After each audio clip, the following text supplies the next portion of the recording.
গেলেকী ৰাজহুৱা খেলপথাৰৰ আধাৰশিলা উদ্বোধন বিৰোধী দলপতি দেৱব্ৰত শইকীয়াৰ গুৰুত্বপূৰ্ণ মন্তব্য। নাজিৰাৰ গেলেকীত আজি এক উৎসৱমুখৰ পৰিৱেশত অনুষ্ঠিত হয় গেলেকী ৰাজহুৱা খেলপথাৰৰ আধাৰশিলা শুভ উদ্বোধন অনুষ্ঠান।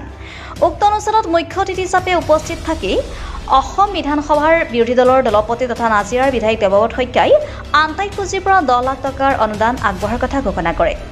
অনুষ্ঠানস্থলীত দেৱব্ৰত শইকীয়াৰ লগতে গেলেকীৰ বহুসংখ্যক শিক্ষক শিক্ষয়িত্ৰী, স্থানীয় সচেতন নাগৰিক, সমাজকৰ্মী আদি বিশিষ্ট ব্যক্তি উপস্থিত থাকি অনুষ্ঠানটোক সফল কৰি তোলে।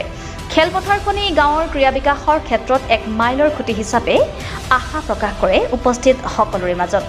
অনুষ্ঠানত ভাষণ দাঙি ধৰোঁতে দেৱব্ৰত শইকীয়াই হিমন্ত বিশ্ব শৰ্মাৰ নেতৃত্বাধীন চৰকাৰৰ নিযুত মইনা আঁচনি আৰু নতুন শিক্ষক নীতি সন্দৰ্ভত কেইবাটাও গুৰুত্বপূৰ্ণ মন্তব্য কৰে।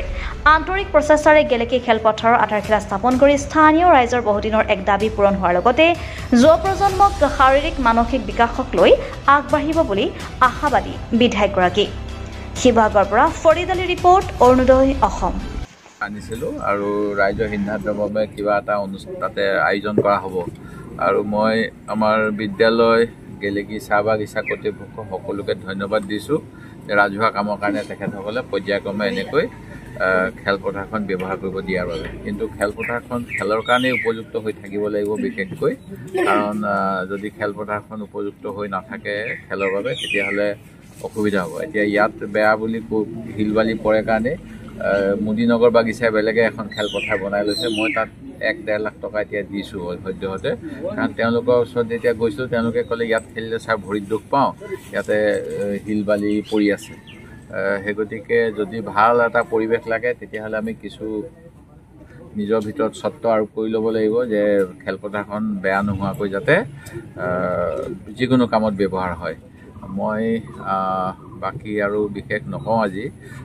আমাৰ চৰকাৰী অনুষ্ঠান আৰু দুটামান আছে, মই সোনকালে যাব লাগিব। এটা আছে নিযুত মইনা। নিযুত মইনাটো আমি ভাবোঁ যে মুখ্যমন্ত্ৰীয়ে ভোট কিনিবলৈ পইচা দিছে, প্ৰকৃততে সেইটোও নহয়, দেখাত তেনেকুৱা লাগি গৈছে, ধাৰণা এটা হৈছে।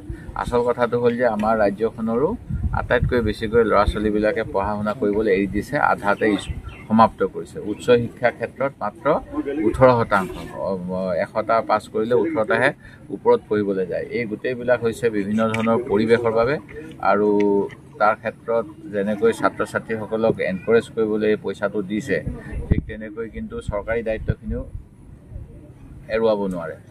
স্কুল ঘৰবিলাক ভাল হ'ব লাগিব, শিক্ষক শিক্ষয়িত্ৰী যিমান থাকিব লাগে সিমান থাকিব লাগিব। সেই কামখিনি নতুন শিক্ষানীতিৰ আগতে যিটো শিক্ষাৰ অধিকাৰ তাক 2 বছৰৰ ভিতৰত কৰি দিয়াৰ কথা আছিল। সেই 2 বছৰটো আমি এতিয়ালৈকে বহুতবাৰ বছৰ হৈ গ'ল, 2 বছৰটো হোৱা নাই। 10, 11, 12 প্ৰায় 14 বছৰমান হ'ল শিক্ষানীতিৰ এইখিনি অসমত বলবৎ কৰা। সেই গতিকে সেইবিলাক ভালকৈ বলবৎ হ'লেহে পৰিৱেশটো ভাল হ'ব আৰু প্ৰকৃতভাৱে শিক্ষিত হৈ সমাজত অৰিহণা যোগাব পাৰিব। সেই গতিকে সেই কথাখিনি আমি সকলোৱে চিন্তা কৰিব লাগিব।